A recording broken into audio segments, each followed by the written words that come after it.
Il y aura évidemment un avant et un après, comme il y a eu un avant et un après Coupe du Monde de football à 1998.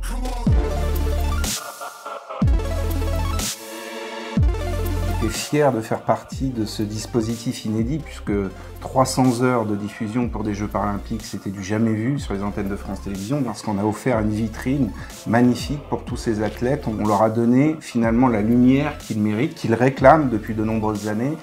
Et ils ont pu, comme ça, montrer au monde entier leur capacité. Parce que quand on parle de handicap, on parle souvent d'incapacité. Et là, on a vu tout leur potentiel. Alors, Laurent, maintenant, comment faire perdurer tout ça? Quel va être le rôle, notre rôle à France Télévisions? Donc, on va essayer de trouver toutes les grandes compétitions paralympiques pour pouvoir les proposer.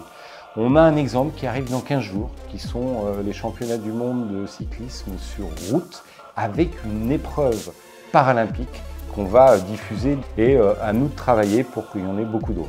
Mais Mathieu, dans Stade 2, que tu présentes et que tu représentes également, est-ce que tu vas nous parler beaucoup des athlètes? Dès dimanche, on aura Emeline Pierre sur le plateau et tout au long de l'année, on va évidemment mettre en place une rubrique consacrée aux sportifs paralympiques, comme on l'a fait d'ailleurs pendant toute la période en amont des Jeux, parce que évidemment il y a les événements, il y a la visibilité des événements comme les Jeux, comme les championnats du monde, mais nos émissions, Stade 2, tout le sport, tout ce qu'on fait sur la plateforme, sur le numérique, nous permettent aussi d'avoir du contenu toute l'année sur ces sportifs et on va continuer de le faire. Moi je pense qu'il faut être très optimiste parce qu'il y aura évidemment un avant et un après. Tous les Français ont été heureux de partager ces moments dans les stades, dans la rue, devant la télévision bien évidemment, et je crois que tous les Français auront envie à un moment donné de revivre ces événements.